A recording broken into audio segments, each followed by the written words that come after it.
परम पूजनीय बाबा जी द्वारा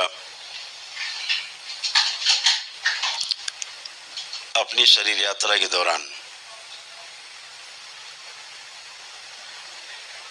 जो तमाम असहनीय कष्टों को सहन करते हुए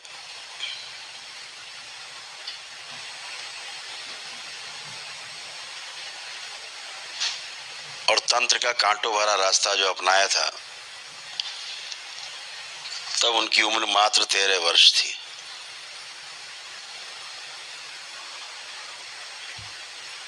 और परम पूजनीय बाबा जी अल्पायु थे।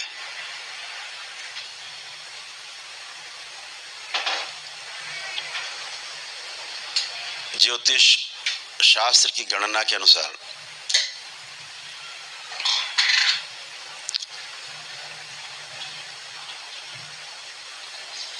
16-17 वर्ष की उम्र से अधिक उनका जीवन नहीं था, वो शरीर यात्रा नहीं थी।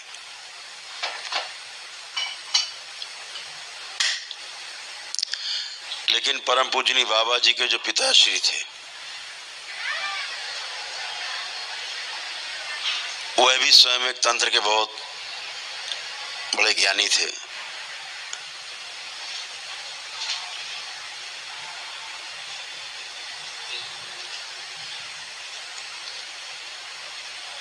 और शायद उन्होंने देख लिया होगा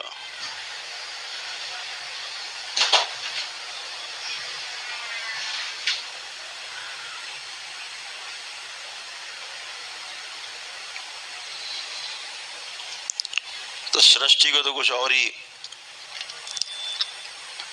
रचना रचनी थी। तो 13 वर्ष के अल्पायु बालक में जरूर सृष्टि के द्वारा ही कोई ऐसी घटना घटी होगी, संदेश आया होगा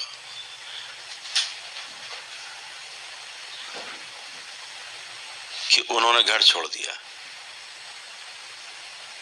13 वर्ष की उम्र में ही वो पहाड़ियों में, कंदराओं में साधु संतों के यहाँ, सिद्धों के यहाँ, गुरुओं के यहाँ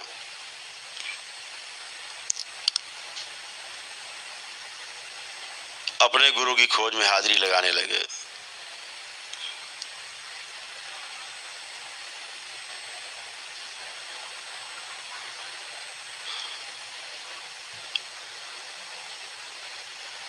ऐसा कहा जाता है कि संतों और साधु संतों के, गुरुओं के सानिध्य में जाने से तमाम रोग पाप दोष कट जाते हैं, क्योंकि हम में धीरे धीरे समझदारी बनने लगती है और पुण्य एकत्रित होने लगता है। जैसे जैसे हमारा चरित्र बदलता जाता है, वैसे वैसे सृष्टि के नियम भी हमारे लिए बदलते जाते हैं।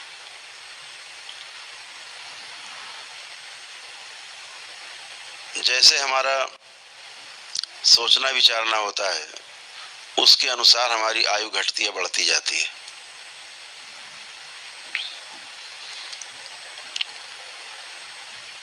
परम पूजनीय बाबा जी की पहली अल्पायु उनके पिताश्री ने काटी।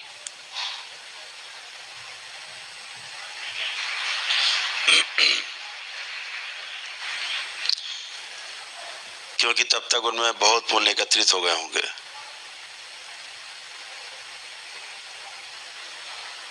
फलतः परम पूजनीय बाबा जी अपने लक्ष्य की ओर निकल पड़े।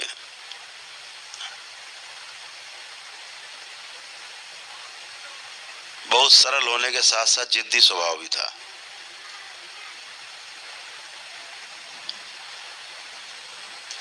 जब उनकी मां की मृत्यु हुई, तब परम पूजनीय बाबा जी बाहर ही थे, घर पर नहीं थे।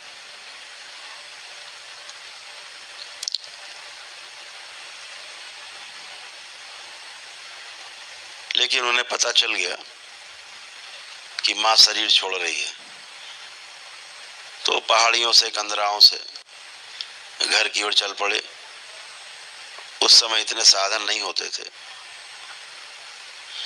कहीं कहीं पर तो 3-4 दिन में ट्रेन आती जाती थी, वही ट्रेन जाती थी, फिर वही बाद में वापस आती थी, उसकी रिपेयरिंग होती थी, तमाम देखभाल होती थी, उसके दोबारा ओके मिलता था, तब वही ट्रेन वापस होती थी।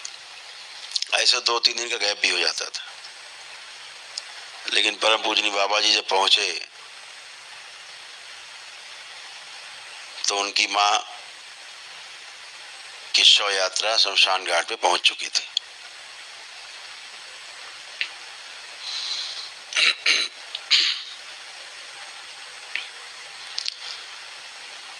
तो परम पूजनी बाबा जी ने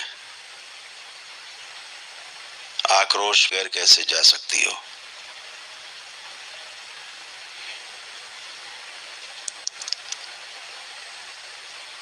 मुझसे बात करके ही जाना होगा। और उन्होंने गंगा तट पे 2 मुट्ठी बालू अपनी मुट्ठियों में भर के और आह्वान किया कि तुम्हें मुझसे बात करके ही जाना होगा। पिताश्री जानते थे ये सब कर सकता है,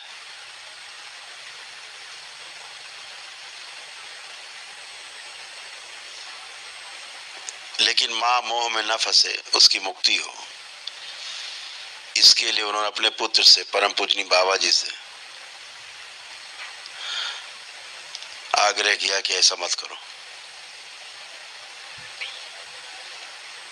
जिद पे अड़ गए तो हमें तो बात करना है, बिना बात किए कैसे जा सकते।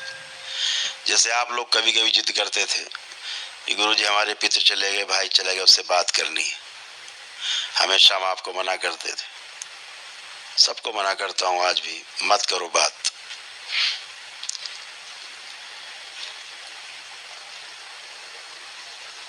क्योंकि जो बात करता था वो एक अलग रूप था, एक अलग शरीर था, जीवन तो उसमें बस था, सृष्टि के नियमों का पालन कर रहा था, बस, इससे अधिक कुछ नहीं। तो मोह करोगे, उसमें अवरोध पैदा होंगे उसकी मुक्ति में। वही उनके पिताश्री ने भी समझाया कि ऐसा मत करो, वो जिद पर लगे, हमें तो करना है। पिताश्री की डांट के बाद उन्होंने 2 मुट्ठी बालू जो हाथ में समेट रखी थी, इसे छोड़ना पड़ा। अपनी 25-26 वर्ष की उम्र में बाबा जी यहाँ इस यात्रा में पहुंच सके थे कि मुर्दे को भी जिंदा करके बात कर सकते थे। इससे ये संदेश मिलता है, यह तंत्र है।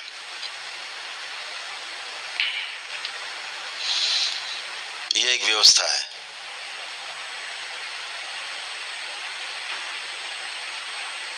और व्यवस्था में जीने से ही सुख है।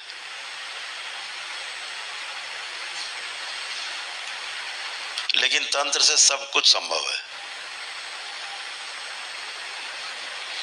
सृष्टि के इन 5 तत्वों के जो आधार हैं,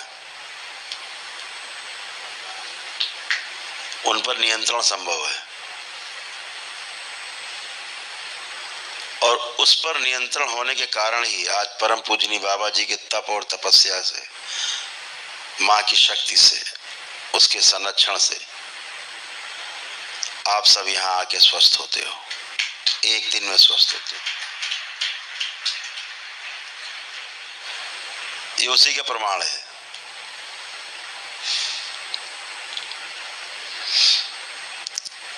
ये दरबार जैसे चाहता है वैसे उस तत्व को कम ज्यादा कर लेता है,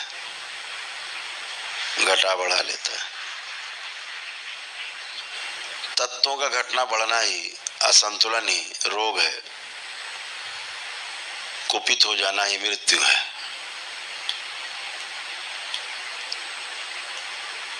ये दरबार हर चीज संभव है, इसके लिए आपने देखा है, आपने अनुभव किया है। तो परम पूजनी बाबा जी ने अपने जीवन काल में अत्यंत कठिनाइयों का सामना करते हुए तंत्र की जो ऊंचाइयां चढ़ी, नए नए मानसिक ग्रंथ रचे,